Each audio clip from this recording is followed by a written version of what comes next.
Je ne sais pas si vous avez vu, mais McDo a fait une pub très cool uniquement générée par l'IA, avec notamment l'outil Luma. Du coup, je me suis dit que j'allais le tester pour vous. Aujourd'hui, c'est la cérémonie des JO, donc pourquoi pas se faire une petite vidéo d'un orc qui saute dans la scène pendant l'événement. J'ai fait un petit tour sur DeepL parce que DeepL parle mieux anglais que moi et que l'IA comprend mieux l'anglais que le français. Pas comme moi d'ailleurs. J'ai donné le prompt à Luma et j'ai attendu.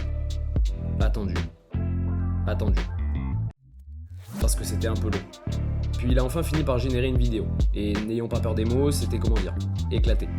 Du coup, je me suis dit que j'étais pas moins bon que l'équipe de com de McDo. Enfin, peut-être que si, mais ça m'a pas arrêté et j'ai cliqué sur le guide. J'ai commencé à lire, puis à la deuxième ligne, je me suis rappelé que j'étais un flemmard, donc j'ai créé un GPT spécialiste de la rédaction de prompts pour l'outil Luma et je lui ai dit de se référer au guide. Il m'a pondu un premier prompt, mais comme je n'ai aucune confiance en lui, je lui ai demandé si pour le rédiger, il avait bien consulté le guide. Il m'a répondu à côté, j'ai flairé qu'il y avait baleine sous gravillon, du coup, je lui ai dit d'avouer. Il a avoué. Je me suis un peu embrouillé avec lui et il a fini par me pondre un prompt en se référant au guide. J'ai pu générer de nouveau une vidéo et vous vous en doutez, j'ai attendu. Remarquez qu'il y avait des jolies couleurs sur leur site, sûrement pour rendre l'attente moins douloureuse, puis je me suis remis à attendre. Et finalement, voilà le résultat. J'en ai conclu que j'étais moins bon que l'équipe de com de McDo.